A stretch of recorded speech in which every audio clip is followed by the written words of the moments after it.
Who am I? Alright, so my name is J-Breezey, Bond-Flournoy. Some people refer to me as Breezy. I'm a marketing major here at the University of Indianapolis with a minor in communications. I'm also a student athlete here at the university with being a member of the men's basketball team. This is my third season with the team. I'm also in numerous organizations, just to name a few. I recently joined the Black Student Association as well as the marketing club that just started here last semester. I also recently got inducted to the National Society of Leadership and Success. We do this open mic night here at the university once a semester, and first time doing it was last semester. I did a song with a couple of my friends, classmates, and I would say we had fun with it for the most part. We actually decided what we were going to do the night before, so we were kind of struggling with it.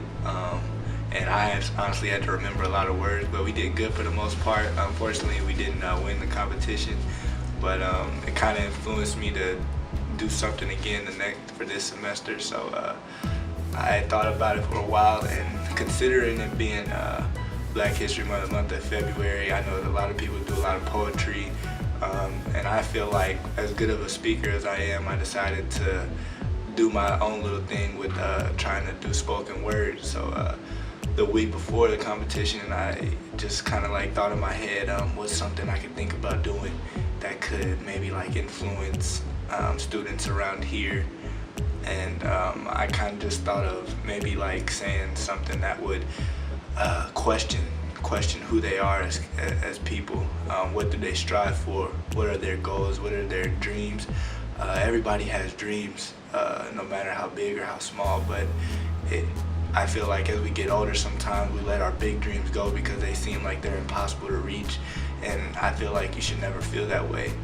I feel like you should always strive for your dreams, no matter how big they are. So I felt like I kind of wanted to motivate some people and question, and by questioning, I wanted to show two examples of what one person's dreams are and what another person's dreams are, and how they both played out. So that's kind of like what inspired me to do it, and it kind of like set forth what I feel like I want to do as far as achieving my dreams and my goals as well. So.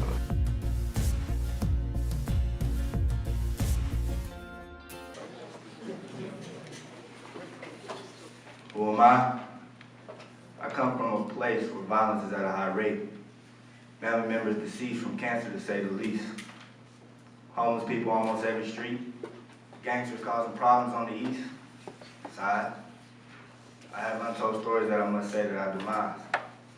Because when I think about all the great people that I met in my life, to say they're gone forever sometimes makes me want to lay down and cry. What I tell you all tonight, you must remember and hold on to really, really tight. Please, walk by your faith and not just your sight. What's the lesson, you ask?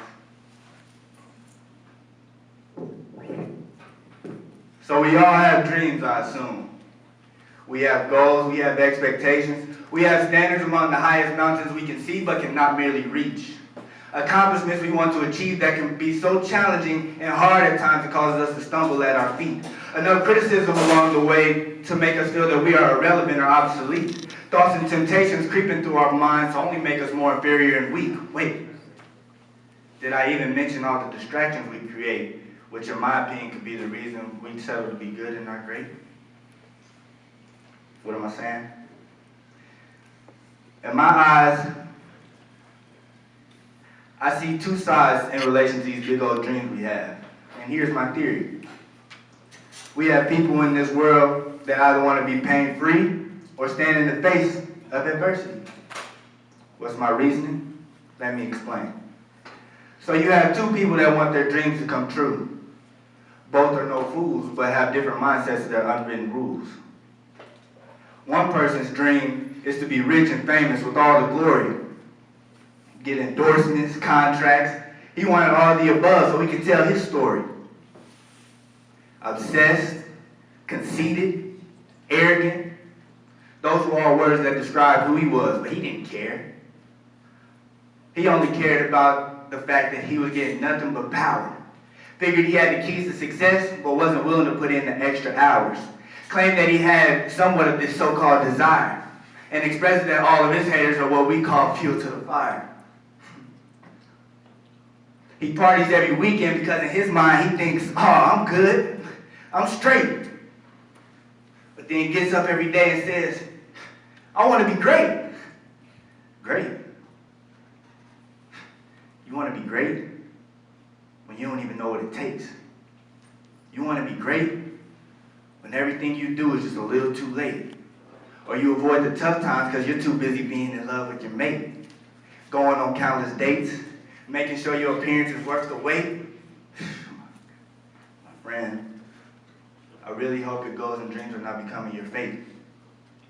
Now, I'm not saying it's wrong to love or to be in love, but just think about in the back of your mind what you dreamed of before. Because that other person, in contrast, is trying to open that door, planning ways so that one day he will explore.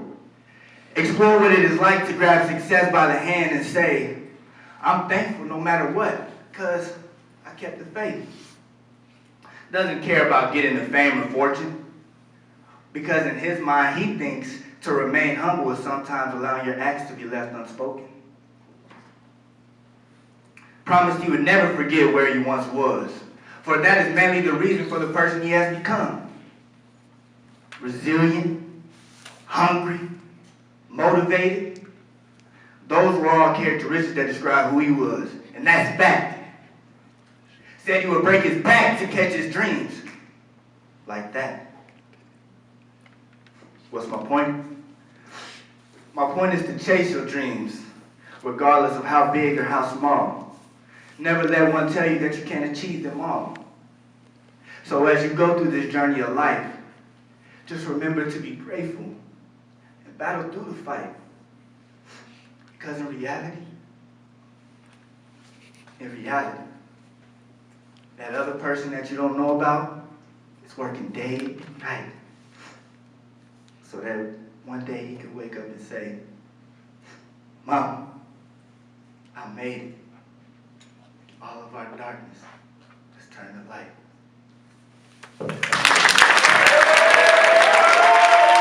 The person that I wanted to be when I was younger, I wanted to be that positive role model for kids. So I wanted to create that poem so people could look up to me. And I think that's kind of like what my desire to all the words, the content, the meaning of it, that's what it all kind of played out with, was me doing it based on that. And so that's why I feel like I made the poem and then I entitled it Questions Answered, because I feel like it answers these questions of who I am, what's my purpose, what was the lesson I taught, what was the point of the message. All those were key questions that I felt like that answered what it takes to accomplish the dreams that you have for yourself. So that's kind of what it plays for me. So J-Breezey, is this your last run at open mic night? No, I'm afraid not. I feel like this is actually only the beginning. I actually got a lot of great feedback from a lot of people after my performance, and it kind of like motivated me to say, you know, okay, I could actually get going with this and moving forward with it. So I feel like I said, it's only the beginning. You should be watching out because I got a lot more coming forward. So stay tuned. Alright, so I want to thank everybody for tuning in and watching the video. I hope you were influenced. I hope it inspired you in some way. With that being said, I want everybody to subscribe to my YouTube channel below. Follow my Instagram, follow my Twitter. This is going to be big. I feel like this is sky's the limit.